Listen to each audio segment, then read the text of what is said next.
my God, inutil ka talaga. Hindi mo alam na ang GSIS ay nalulugi na.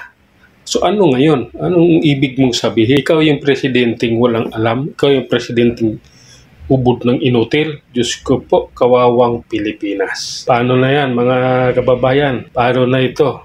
Yung GSIS ay nalugi. Pero yung presidente natin walang alam. Diyos ko po, inutil talaga. Paano na tayo nito? Diba? So, yung isang ahensya ng gobyerno na hawak niya, hindi niya alam na bumagsak na ito. Lugi na ito. So, anong ibig sabihin nito? May utak pa ba ito? Nag-iisip pa ba ito? Baka ang tinututukan lang nito kung paano makakuha ng pera.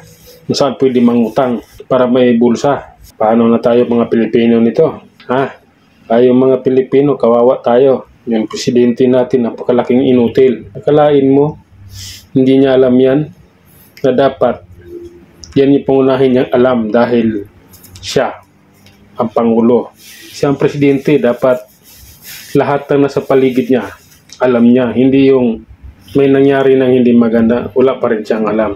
Grabe na to, mga kababayan. Ano, yung mga loyalista dyan, okay lang sa inyo to. Ha? Pagpamalaki nyo ito, yung pagiging inutil ni Marcos, isang malaking inutil, isang malaking kahihiyan sa bansa natin. Kaya yung mga OFW natin, dati-dati proud na proud, ngayon hindi na. Dahil yung presidente natin ay nakakahiya. At binabalita sa ibang bansa yan, hindi lang dito sa atin. Pati sa ibang bansa, binabalita yung pinagagawa ng presidente natin. Pilipino, ano na, mag-isip-isip na tayo. Ako nakapag-isip na. At nasabi ko na, isang malaking inutil ito. Ano kayo? Yung mga loyalista, ano masasabi nyo sa Diyos nyo?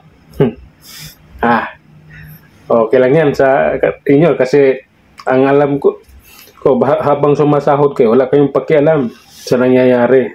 Kasi kumikita kayo, bayad kayo eh, binabayaran kayo. Diba? Bawat comment sa inyo may bayad pala eh. Magkano? 1,000 isang comment? Wow, laki, di ba? Pag sandaan kang comment, may 100,000 ka.